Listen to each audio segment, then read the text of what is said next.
వచ్చినాము పోక తప్పుడు. ఎక్కడి నుంచి వచ్చినాము ఎవరికైనా తెలిసినా చెప్పండి, ఎక్కడి నుంచి వచ్చినాము? మన హనుమంతారు తాత అంటారు, నీవు వచ్చిన మార్గము నీవు నిజముగా గురు తెరుగావు, నువ్వు పోయే దారి ఏదో నిశ్చయముగా కానవు. మనము ఎక్కడి నుంచి వచ్చినామో మనకి నిజముగా తెలియదు. మనకంటే గురువు బిడ్డలైన వాళ్ళకి, గురువు ద్వారా సంపర్కం కలిగిన వాళ్ళకి మాత్రం తెలుసు. యావత్తు సృష్టిలో ఉండే ఎన్నో కోట్ల మందికి తెలియదు. నీవు ఎక్కడికి పోతావో తెలియదు. గురువు చెప్తాడు, నాయనా నువ్వు ఎక్కడి నుంచి వచ్చినావు?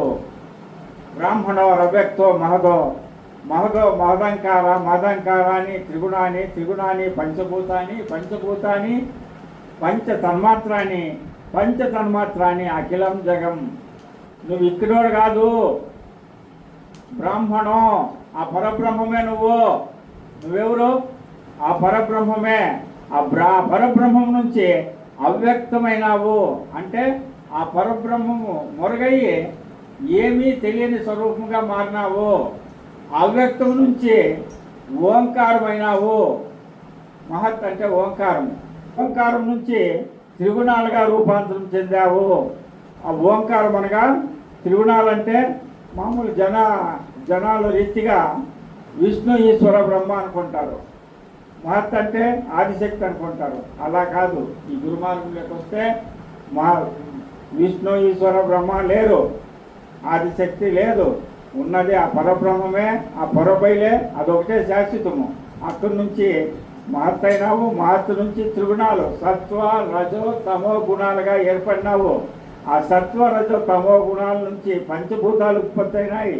ఆ పంచభూతాల నుంచి పంచ తన్మాత్రలు ఉత్పన్నమైనాయి. ఆ పంచ తన్మాత్రలతో చేరి ఈ అఖిలం జగత్తు ఉత్పన్నమైన ఆయన. ఇదంతా తోచుపడే కానీ నిజముగా ఇదంతా సుళ్ళు. నిజము విచారిస్తే నువ్వు ఎలా వచ్చినావో మన దారి అలా వెళ్తేనే నీ చిక్కుతుంది నిజాగా.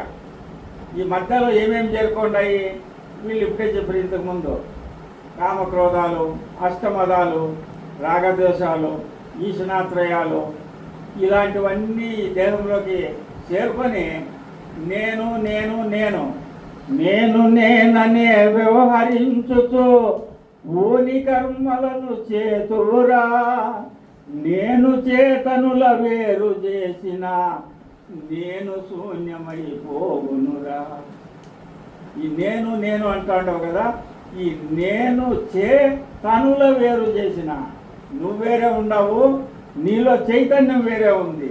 నువ్వు చైతన్యం వేరువేరుగా తీసేస్తే నువ్వే ఆడ లేకుండా పోతావు. నువ్వు లేనిదే పరబ్రహ్మము. నువ్వు ఉండావంటే అహంకారము, నేనుండానంటే అహంకారము. ఈ అహంకార రహితమే పరమ పదము. అహంకారంతో ఎవరైతే ఉంటాడో నేను బాగుపడతాను, నేను సావుకారి, నేను ధనవంతుడు, నేను మంత్రి, నేను రాజు, ఈ నేను నేను అనేది పోయేంత వరకు మనము ఈ పంచభూతాల బంధాన్ని అధిగమించలేము. పంచభూతాత్మకమైనది శరీరము. పంచభూతాలకి ఆవలున్న అతీతమే పరబ్రహ్మము.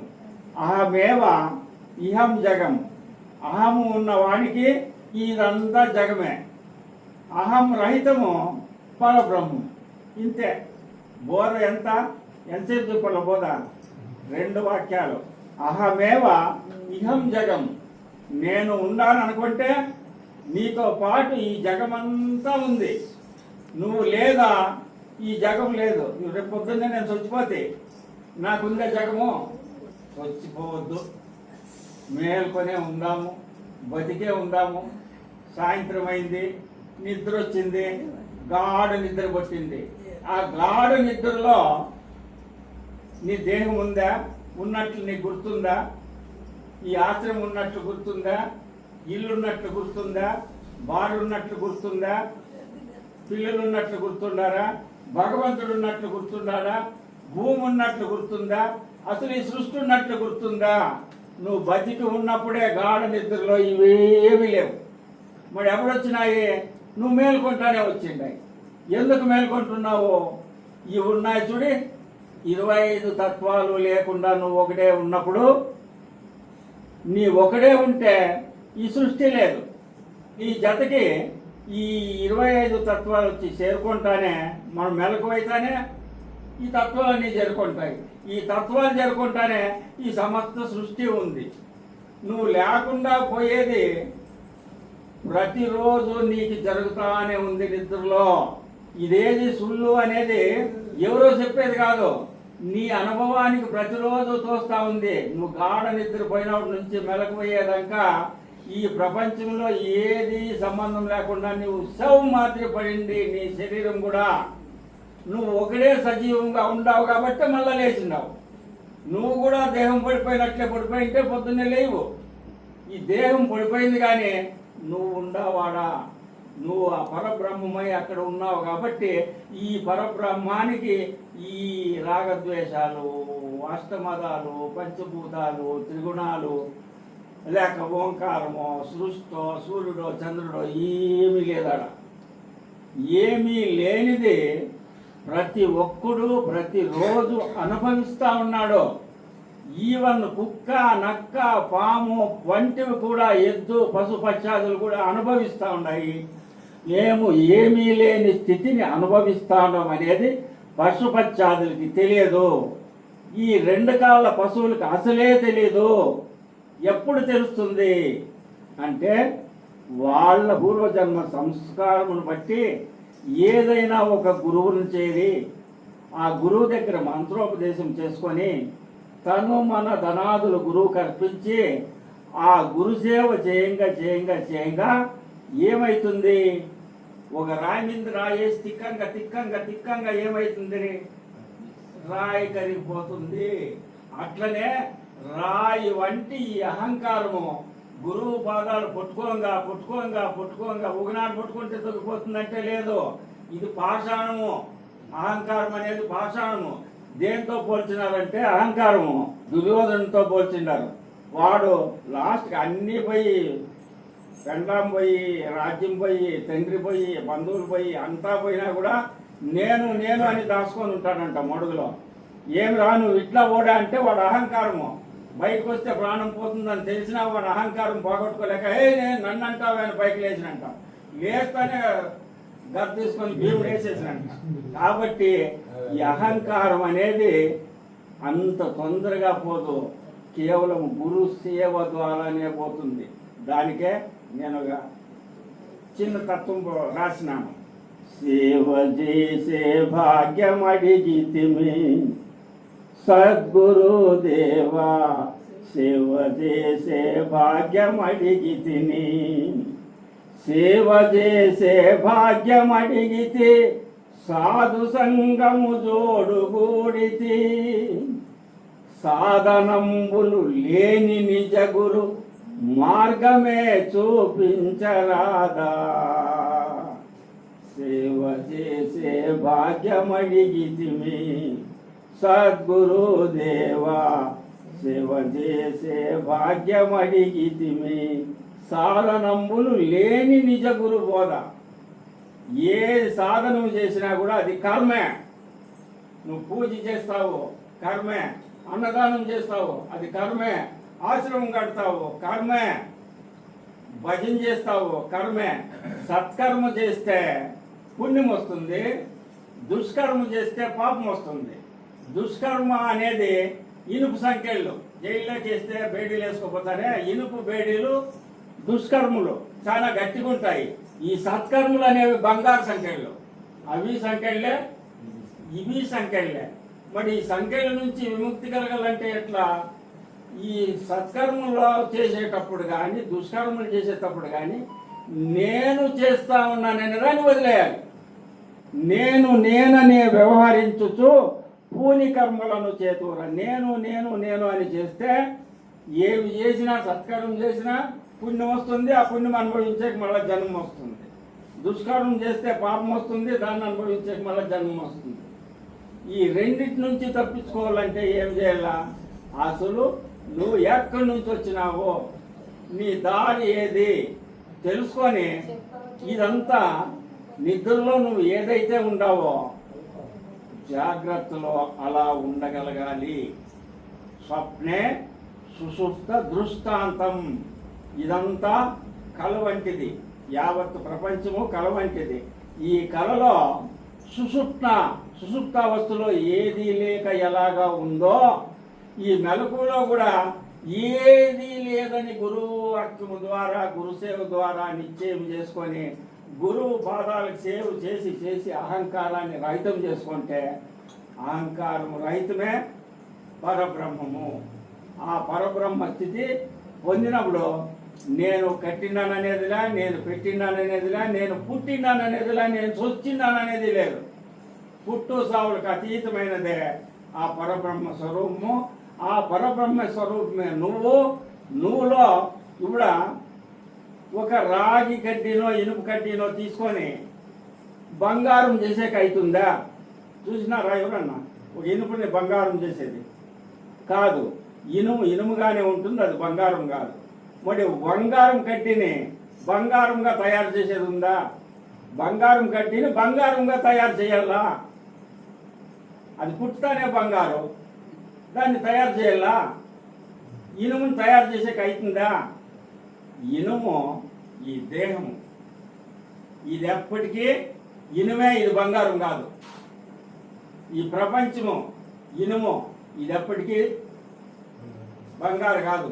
ఈ సృష్టి ఇనుము, ఇది ఎప్పటికీ బంగారు కానే కాదు. మరి బంగారు ఎక్కడుంది? నీలో ఉండాది. అది నువ్వై ఉండావు. బంగారు ఎవరు? నువ్వే అయి ఉండావు. నువ్వు బంగారు అయినా కూడా నిన్ను బంగారుగా చేసే పనేముంది? అయితే మరి గురువు ఎందుకు? నువ్వు బంగారే కదా, మరి గురువు ఎలా? నువ్వు బంగారే కానీ బంగారు మీద పేడ తప్పుబడింది. ఈ పేడ తప్పుబడి ఆ బంగారు ఎవరికి కనపడలే, పేడతో కలిసిపోయింది. అంటే నీలో ఉండే బంగారు ఈ దేహం లేకబడి ఈ దేహ వాసనలకు చిక్కి, కామక్రోధాలకు చిక్కి, అష్టమదాలకు చిక్కి, రాగద్వేషాలకు చిక్కి నేను బంగారం అనేది మర్చిపోయింది, పేడ సమానం అయిపోయింది. ఇది ఇప్పుడు పేడలే కలిసిపోయింది. గురువు ఏం చేస్తాడు? గురువు పాదాలకు అస్తమస్తకు సంయోగం చేయంగా ఇటు తల నీవంగా ఏమవుతుంది? ఈ పేడ తొలగిపోతుంది. నువ్వు బంగారే, నీలో మూసుకోండే మొప్పు పోతుంది. నువ్వు మొప్పు ఒకటి పోతే చాలు, నువ్వు బంగారే. నువ్వు ముందే బంగారం. గురువే నేను బంగారం చేసేలా. బంగారు కట్టుకుంటే మొకిలిని తోసేస్తాడు. దేన్ని తీసేస్తాడు?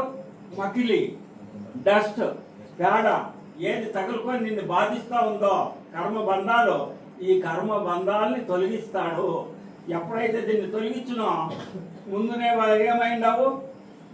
పేడ పడుకుని ముందు ఏమైంది? అది బంగారే ఉంది. పేడ తీసేసి నిశ్చయమైంది ఉంది, అంతే కదా. కాబట్టి మనందరిలోన ఉండేది ఒకటే, నేనే బ్రహ్మమురా, ఈ జగమంతా నేనే బ్రహ్మమురా. నేనే బ్రహ్మము అని నేను అనుకోవడం కాదు, ప్రతి ఒక్కరూ అనుకోగలగాలి. అందరిలో ఉన్నది ఆ బ్రహ్మమే. ఆ బ్రహ్మం నుంచి రెండోది లేదు. మరి దానికి ఏమైంది? సూర్యునికి మేఘమట్టం వచ్చినట్టు, వర్షంలో ఆ సూర్యుడు కనపడుకున్నట్టు నీలో ఉన్నటువంటి అష్టమదాలు, రాగద్వేషాలు, ఈష్ణాత్రయాలు మరియు తాపత్రయాలు ఇవన్నీ చేరి ఆ బంగారుని నీలో ఉండే ఆ పరబ్రహ్మని మూసుకొని ఉన్నాయి. దీన్ని తొలగించాలంటే బంగారు మీద పేడ ఉంటే ఆ బంగారు తొలగించుకోగలుగుతుందా? వేరే ఒకడు పోయి తొలగించాల. అట్లా నీలో ఉండే బంగారు, నీలో ఉండే మలినం తొలగాలంటే నీకు ఒక గురువు అవసరం. ఆ గురువు ద్వారా నీలోని మలినాన్ని నువ్వు తొలగించుకుంటే స్వతసిద్ధంగా ముందు నువ్వేమైతే ఉండావో, ఇప్పుడు ఏమైతే ఉండావో, నీ ప్రాణం పోయినా కూడా నువ్వు ఏమైండావో, వచ్చిండే దేహం పోతుంది, రాకుండా పోకుండా ఉండేది ఏదైతే ఉందో అది రాకుండా పోకుండా అలాగే ఉంటుందని తెలియజేస్తూ ఇలాంటి వాక్యాలనే అద్భుతంగా వివరించిన నీవు బ్రహ్మం అయితే ఈ జగమంతా బ్రహ్మం రా. కాబట్టి మనమంతా కూడా మనలో ఉండే మలినాల్ని తొలగించుకోవాలి. కానీ మనము ఆ తొలగాలంటే ఈ సృష్టిలోనే, ఈ ప్రపంచంలోనే ఉన్నది ఏకైక మార్గము గురు మార్గమే. అది ఏ గురువు అన్నా కానీ నువ్వు సేవ్ చేస్తూ ఉంటే, నువ్వు నమ్మి సేవ్ చేస్తే అష్టకమస్తక సంయోగంతో తొలగిపోతుంది. అందుకనే కృష్ణ పరమాత్ముడు విష్ణాంశ సంభూతుడై పుట్టిన సాందీప మహర్షి అనే గురువు దగ్గర 12 ఏళ్ళు సేవ్ చేసి, ఆయన సేవలో, ఆయన అష్టకమస్తక సంయోగంలో తన అహంకారాన్ని పగొట్టుకొని ఈ సృష్టికే జగద్గురువై నిలబడినాడు కృష్ణ పరమాత్ముడు. శ్రీరామచంద్రుడు వశిష్ఠ మహర్షి చెంత 12 ఏళ్ళు సేవ్ చేసి పాదాలు కడిగి రోజు సేవ్ చేసి ఆయన ద్వారా బోధ విని ధరించినాడు. రాముడు విష్ణు స్వరూపుడే, అయినా కూడా గురువు లేదే గుర్తు తెలియలేకపోయింది. మరి దేవాను దేవతలే గురువు పాదాలు బట్టి ధరిస్తూ ఉంటే మానవ మాత్రలు మనమెంత. ఒక్క క్షణము గురువును మరిస్తే మరుక్షణమే ఈ ప్రపంచం నిన్ను ఇట్లా రాకాశ మాదిరిగా కొట్టేస్తుంది. పంచభూతాలు కొట్టేస్తుంది, బంధము పట్టేస్తుంది. ఈ బంధానికి మోక్షానికి అతీతంగా ఉన్న గురువుని మీరు ఆశ్రయించి గురుసేవ ద్వారా ధన్యులు కావాలని కోరుతూ